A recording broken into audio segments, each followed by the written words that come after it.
Cada gran colapso económico en la historia moderna ha tenido algo en común. Las personas que construyeron riqueza generacional durante estos periodos no reaccionaron al crack, se prepararon para él. Durante décadas, la narrativa financiera dominante le ha contado la misma historia. Los cracks son impredecibles. La diversificación es su única protección, y si intenta anticiparse al mercado, perderá. Esta historia es cierta para un grupo de personas. Nunca se pensó para proteger al otro. El otro grupo, aquel cuyas presentaciones trimestrales ante la SEC e informes sobre patrimonio privado dibujan un panorama completamente distinto.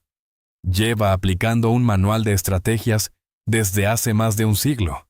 Un manual que no comienza cuando el mercado cae, sino unos 18 a 24 meses antes. Aquí están los 5 activos que figuran en esa lista. Uno de ellos es, técnicamente, accesible para todo el mundo. La mayoría de la gente nunca ha oído hablar de él. Y el quinto es el mecanismo mediante el cual, en cada uno de los grandes baches de la historia registrada, la riqueza se transfiere legalmente de la clase media a los ultra ricos. Comencemos con lo que suena más aburrido, porque en el lenguaje de la riqueza institucional, aburrido significa letal. Antes del colapso de las .com en el año 2000, antes de la crisis financiera de 2008 y antes del shock del COVID en 2020, un patrón aparecía sistemáticamente en los informes 13F de la SEC de los inversores institucionales más ricos de Estados Unidos.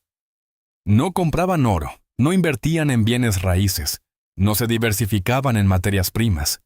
Compraban valores gubernamentales a corto plazo, letras del tesoro, T-bills, instrumentos estatales a 90 días que rendían apenas algo más que una cuenta de ahorros. Berkshire Hathaway, de Warren Buffett, alcanzó a mediados de 2023 más de $130 mil millones en letras del tesoro y equivalentes de efectivo antes de la crisis bancaria regional, antes del ajuste de cuentas en el sector inmobiliario comercial. La prensa financiera lo llamó una oportunidad perdida. Dijeron que era demasiado conservador. Dijeron que el viejo había perdido su toque. Lo que estaba haciendo era cargar el arma. Esta es la primera verdad que distingue el comportamiento de los individuos de patrimonio extremadamente alto de la sabiduría financiera convencional. Los ricos no ven el efectivo como algo que les cuesta rendimiento. Lo ven como el único activo que, en el momento preciso en que otros activos sangran, se convierte en cualquier otro activo. Veamos la mecánica histórica. Durante el crack de 2008 a 2009, las empresas del S&P 500 perdieron aproximadamente el 57% de su valor en su punto más bajo. Si usted tenía $10 millones en letras del tesoro que rendían el 2%, ganaba $200,000, mientras todos los demás perdían la mitad de todo. Pero lo más importante era que tenía $10 millones en un mercado donde empresas extraordinarias se vendían a mitad de precio. El informe de riqueza de Knight Frank de 2009 documentó un fuerte aumento de lo que denominó preferencia por la liquidez entre individuos de patrimonio neto, ultra alto, comenzando ya en 2006. Estos clientes no se escondían, se estaban posicionando. Es exactamente por eso que existe el consejo de permanezca invertido. El tiempo en el mercado vence al market timing. No porque sea falso. Para el inversor minorista medio funciona razonablemente bien. Pero es un consejo para personas que no pueden mover $500 millones a letras del tesoro, sin que esto se convierta en una señal de mercado visible. Para todos los demás que operan con una cuenta de corretaje estándar, no existe ninguna barrera estructural para hacer lo que hace Buffett. Solo existe el condicionamiento cultural que le dice que el paso es demasiado simple para ser verdad. El mecanismo funciona bajo un principio de hierro. Los cracks necesitan vendedores. Los vendedores necesitan compradores. Los compradores necesitan efectivo. Los ultrarricos acumulan el instrumento que no puede ser destruido por el evento que esperan. Luego esperan. Con la paciencia específica de alguien que ya conoce el guión. Ahora llegamos al punto que nadie en las finanzas convencionales debe entender. Porque si lo entendiera, se daría cuenta de que cada gran crisis económica es, al mismo tiempo, un mecanismo de transferencia.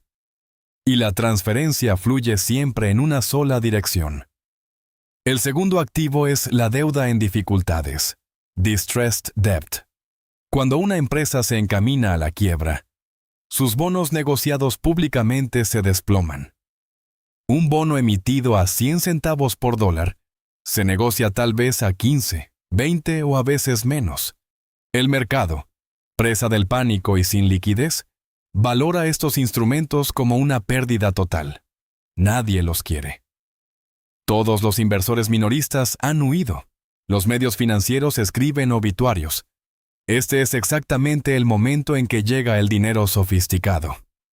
Howard Marks, de Oaktree Capital, construyó una de las mayores firmas de gestión de activos alternativos de la historia casi exclusivamente sobre esta tesis. Su memorándum a los clientes de octubre de 2008, escrito mientras los mercados estaban en caída libre, se estudia hoy en las facultades de finanzas. Su argumento central: la deuda en dificultades no es una apuesta sobre si una empresa sobrevive. Es un mecanismo legal para asumir la propiedad de los activos de una empresa por una fracción de su coste de reposición, sin pagar el precio de las acciones. Así es como funciona la maquinaria, y esta es la parte que la prensa financiera no explica con claridad, de forma sistemática. Cuando una empresa quiebra, la cascada de acreedores determina la prioridad de la indemnización. Los acreedores senior garantizados están arriba de todo, los tenedores de bonos subordinados debajo, y los accionistas ordinarios, ocupan el nivel inferior y generalmente no reciben nada. El tribunal de quiebras reestructura la empresa. El capital antiguo se extingue por completo. Los tenedores de bonos que compraron deuda en dificultades a 15 centavos por dólar reciben nuevas acciones de la entidad reorganizada. No compraron acciones, compraron deuda. Surgieron como los nuevos propietarios. Durante la crisis de 2008 a 2009, este mecanismo se puso en marcha a gran escala. Los fondos de deuda en dificultades compraron las obligaciones de proveedores de automóviles, fideicomisos de bienes raíces comerciales y conglomerados minoristas que el mercado ya había dado por muertos. General Growth Properties, el segundo operador de centros comerciales más grande de Estados Unidos en aquel momento, se declaró en quiebra en abril de 2009.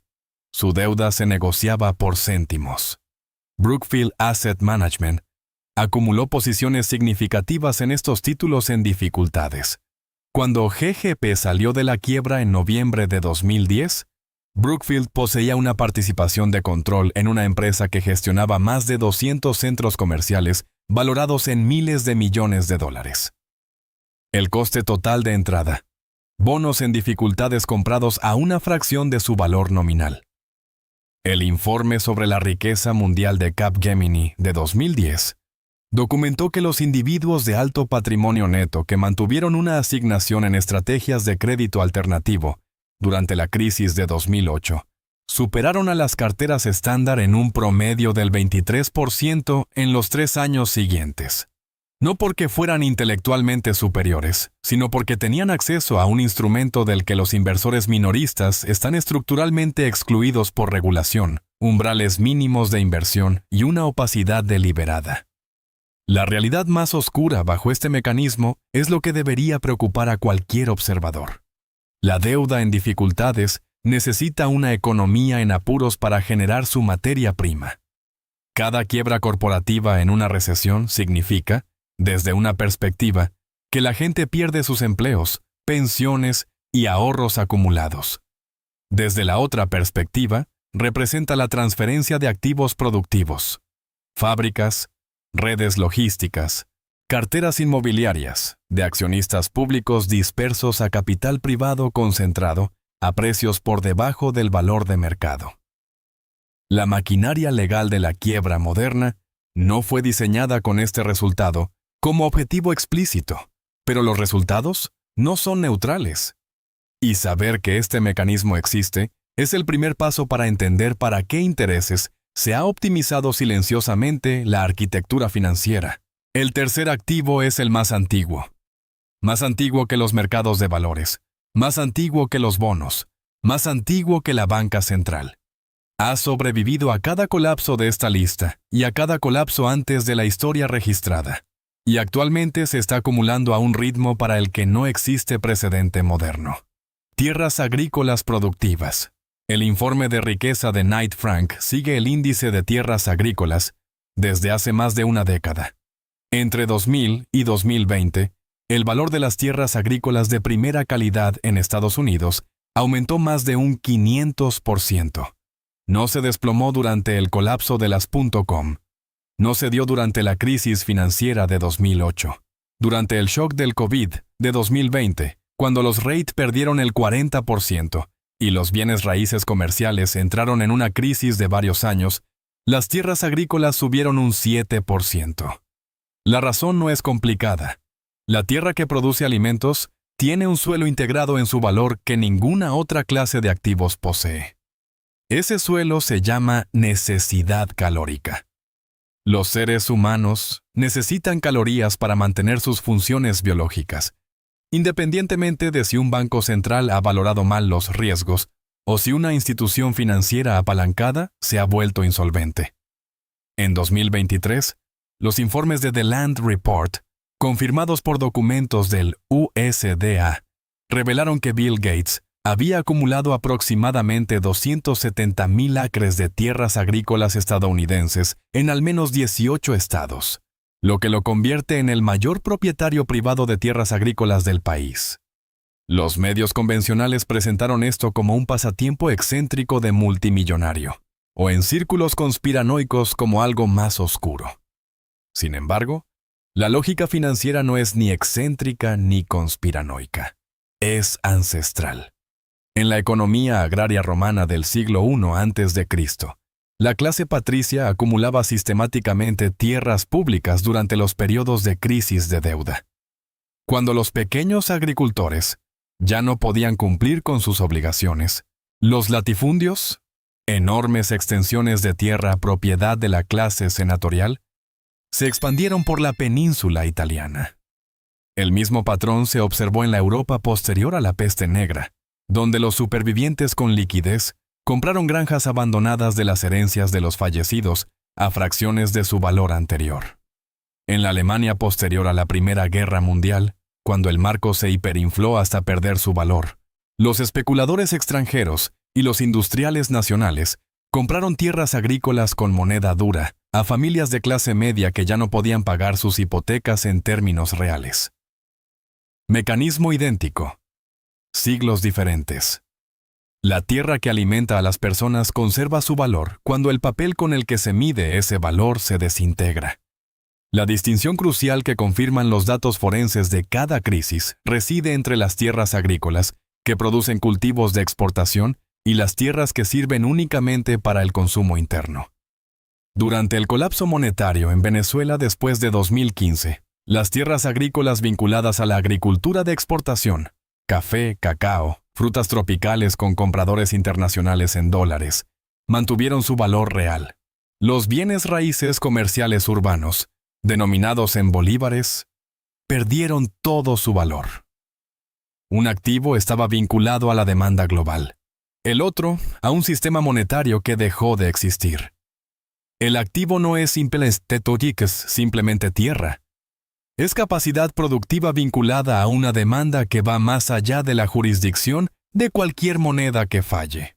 Vaya a Sotheby's Nueva York de 4 a 6 meses antes de una gran distorsión del mercado. No a las salas de subastas públicas, sino al departamento de ventas privadas, accesible solo con cita previa, y que funciona sobre la base de relaciones y recomendaciones.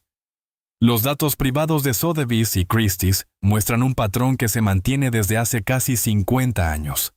Las ventas privadas, transacciones directas entre coleccionistas y compradores institucionales negociadas totalmente fuera de las subastas públicas, se disparan drásticamente en los 18 a 24 meses anteriores a las grandes recesiones económicas. Antes de la crisis de 2008, las ventas privadas de arte a través de las grandes casas alcanzaron volúmenes récord en 2006 y 2007. Antes del crack de las .com, en el año 2000, el mismo patrón se observó en 1998 y 1999. La tesis se confirmó de nuevo a finales de 2019 y principios de 2020. ¿Esto no es casualidad? Es un comportamiento de clase de activos que refleja una propiedad fundamental del arte de primer nivel, blue chip, que ningún instrumento financiero replica. Una correlación cercana a cero con los mercados de valores. Un estudio pionero de May Moses, posteriormente adquirido por la propia Sotheby's, siguió los rendimientos del arte a lo largo de 200 años de registros de subastas.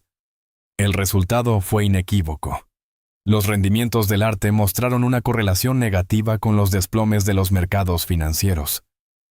Cuando el S&P 500 cayó un 57% en 2008 a 2009, el segmento superior del mercado del arte, definido como obras de artistas consagrados con procedencia institucional y una profunda demanda de coleccionistas, bajó aproximadamente un 4%.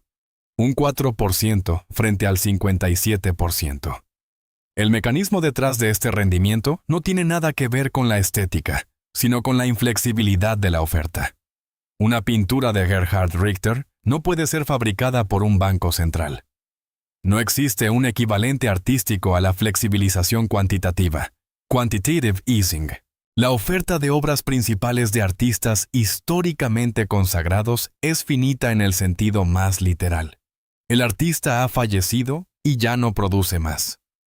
En un entorno donde la masa monetaria fiduciaria puede expandirse en $3 billones en un solo mes, como ocurrió durante la intervención de emergencia de la Reserva Federal en marzo de 2020, cualquier activo con una oferta permanentemente fija se convierte por necesidad estructural en un vehículo para la preservación de la riqueza.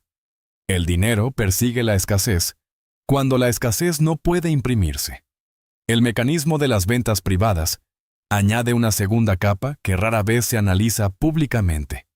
Las subastas públicas son transparentes en cuanto a precios y están sujetas al sentimiento del mercado. Las ventas privadas no lo son. En tiempos de tensión financiera, compradores y vendedores negocian directamente. El vendedor, que a menudo necesita liquidez para cubrir pérdidas en otros lugares, acepta un precio por debajo del valor de mercado. El comprador adquiere la obra con un descuento que no aparece en ningún índice público, no es captado por los informes financieros convencionales y se mueve a través de estructuras contables de considerable complejidad. La opacidad de la transacción no es accesoria a la estrategia. Para la comunidad de individuos de patrimonio neto ultra alto, la opacidad es una característica central. El informe sobre la riqueza mundial de Capgemini ha constatado sistemáticamente, desde 2010, que las inversiones por pasión, que incluyen arte, vinos raros, automóviles clásicos y piedras preciosas de colores, representan entre el 5% y el 10% de las asignaciones de cartera de los UHNW en todo el mundo, cifra que aumenta de forma medible en los 12 meses anteriores a eventos de estrés financiero documentados. Eso no es pasión. Es reconocimiento de patrones con un horizonte temporal generacional que lleva la pasión como camuflaje. El último activo es el que hace que todo lo demás en esta lista parezca una maniobra defensiva, porque los primeros 4 activos son formas de protección, depósitos de valor, mecanismos para la preservación de la riqueza durante las turbulencias. Protegen la riqueza. Transfieren riqueza en los márgenes. El quinto activo no es defensa, es ofensiva. Es el mecanismo mediante el cual se construyen fortunas completamente nuevas durante los colapsos económicos. No solo se preservan y se oculta en el rincón menos glamuroso de los acuerdos de capital privado. Las empresas monopolísticas de servicios básicos. Después de cada gran crisis económica en los siglos XX y XXI, los registros forenses de datos de adquisiciones de capital privado muestran un patrón de comportamiento tan constante que raya en lo algorítmico. En los 12 a 36 meses posteriores a una gran distorsión del mercado. El capital experimentado se dirige sistemáticamente a empresas que operan en sectores con demanda inelástica, gestión de residuos, autoalmacenamiento, servicios funerarios, control de plagas, infraestructura de agua y procesamiento de residuos médicos. Estas empresas comparten una única característica, que suena poco espectacular hasta que se enuncia con claridad. La gente no puede dejar de utilizar sus servicios, independientemente de las condiciones económicas. Una familia que ha perdido sus ingresos sigue produciendo basura. Sigue necesitando un trastero si se muda a una casa más pequeña que pueda pagar. Sigue necesitando control de plagas, si la plaga no consulta las estadísticas de desempleo antes de aparecer. La muerte, especialmente durante una crisis, actúa de forma totalmente independiente de la política del Banco Central. El perfil económico de estas empresas bajo estrés es casi perverso en su beneficio para el adquirente. Durante una recesión, sus ingresos se mantienen estables. Sus costes laborales disminuyen, ya que el desempleo elimina el poder de negociación de los trabajadores. Sus competidores, a menudo operadores más pequeños que financiaron su expansión con créditos, entran en mora y desaparecen. La entidad adquirente compra rutas, contratos, listas de clientes y equipos a precios de liquidación de operadores que ya no pueden cumplir con sus obligaciones. Wayne Huizenga entendió esto antes que casi cualquier otro en el capital privado moderno. Convirtió Waste Management en un gigante nacional, no durante un auge económico, sino adquiriendo pequeños operadores regionales durante la recesión estancada de mediados de la década de 1970. No se requirió innovación, ninguna tesis de disrupción, ninguna ventaja tecnológica. Los camiones de basura recorren la misma ruta, tanto si la economía crece un 4% como si se contrae un 4%. Adquirió los activos cuando los vendedores estaban en apuros, mantuvo el monopolio cuando la economía se recuperó y repitió el ciclo en las contracciones posteriores. Los datos de PitchBook sobre transacciones en el mercado privado documentan que el patrón se repite en cada ciclo. Entre 2009 y 2012, las adquisiciones de empresas de servicios básicos por parte del capital privado institucional se aceleraron en más del 40% en comparación con los niveles precrisis. Funerarias, almacenes, plantas de tratamiento de agua y gestores de residuos médicos se adquirieron con múltiplos de valoración deprimidos, mientras sus flujos de caja subyacentes, la verdadera sustancia económica de la empresa, permanecían totalmente intactos. Esto nos lleva a la última pieza de conocimiento prohibido integrada en todo este patrón, y es el punto más incómodo. Las empresas que los inversores minoristas y los medios financieros ignoran en tiempos de auge. Aburridas, poco glamurosas, sin entusiasmo cultural, sin narrativa de disrupción. Se convierten, precisamente por esa razón, en los objetivos de adquisición con mayor rendimiento en tiempos de crisis. Fueron ignoradas. Nadie infló sus valoraciones con primas especulativas. Nadie les asignó un múltiplo cuya justificación habría requerido 30 años de ejecución perfecta. Estaban infravaloradas en los buenos tiempos. En los malos tiempos, se volvieron ridículamente baratas, y sus flujos de caja nunca se detuvieron. Glamour durante la expansión, monopolio esencial durante la contracción. El ciclo es lo suficientemente constante como para planificar en función de él. Esto es lo que realmente has asimilado en este video, y es más grande que los 5 activos. Cada crack económico en la historia moderna no ha sido un desastre natural aleatorio. Ha sido un evento de redistribución predecible y cíclico. El capital fluye de lo no preparado a lo preparado, de lo pánico a lo paciente, del tenedor pasivo al comprador posicionado estructuralmente. A la clase media se le ha enseñado que los cracks son cosas que le suceden. Los datos de los informes de la SEC de Knight Frank, Capgemini y de un siglo de registros de adquisiciones y subastas privadas cuentan una historia diferente. Los cracks son eventos de compras planificados para personas que saben qué compran, por qué lo compran y qué precio están dispuestas a pagar. El sistema financiero nunca ocultó esto por malicia. Lo ocultó mediante la suposición de que esta información solo es útil para personas que ya tienen acceso a estos vehículos. Esa suposición es falsa. Los principios no dependen del vehículo. El efectivo es munición. Las empresas de servicios básicos son flujo de caja duradero. Las tierras agrícolas son un derecho calórico sobre el futuro. La deuda en dificultades es un mecanismo de propiedad camuflado. El arte es preservación de la riqueza no correlacionada, envuelta en legitimidad cultural. Nada de esto requiere una cuenta de corretaje preferencial para entenderse. Lo que requiere es la voluntad de observar lo que realmente hacen las personas que construyen riqueza generacional.